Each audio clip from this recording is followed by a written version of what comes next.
नागपूरमध्ये चोरांचा धुमाकूळ सुरूच आहे। एका रात्रीत तब्बल 4 दुकानांवर डल्ला टाकत चोरट्यांनी व्यापाऱ्यांची झोप उडवली आहे। ही घटना आहे नागपूरच्या लकडगंज भागातील, जिथे चोरट्यांनी रात्रीच्या सुमारास अक्षरशः हैदोस घातला। किराणा ओढी परिसरातील दुकानं टार्गेट करत चोरट्यांनी एकामागून एक कुलपं तोडली आणि सरळ आत शिरत रोख रकमेवर हात साफ केला। नवदुर्गा किराणा स्टोअर्सचे मालक धीरज पुरे यांनी नेहमीप्रमाणे दुकान बंद केलं, पण सकाळी जे दिसलं ते धक्कादायक होतं।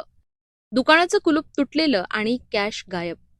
फक्त इतकंच नाही, श्रीकांत लितुया यांच्या दुकानातही चोरांनी हाच प्रकार केला। तर विशाल रुडिया आणि दिलीप जैन यांच्या दुकानांवरही हात साफ करण्याचा प्रयत्न झाला, पण त्यात चोरटे अपयशी ठरले। या सगळ्या प्रकारात तब्बल 4,12,000 रुपयांची रोकड लंपास झाल्याची माहिती समोर आली आहे। घटनेची माहिती मिळताच लकडगंज पोलीस घटनास्थळी दाखल झाले, पंचनामा केला आणि आता सीसीटीव्ही फुटेजच्या आधारे आरोपींचा शोध सुरू आहे। पण प्रश्न एकच, नागपूरमध्ये वाढणाऱ्या चोरीच्या घटनांना आळा कधी बसणार? नागपूरमध्ये वाढत्या गुन्हेगारीमुळे व्यापाऱ्यांमध्ये भीतीचं वातावरण आहे। पोलिसांनी लवकरात लवकर आरोपींना अटक करावी अशी मागणी जोर धरते आहे।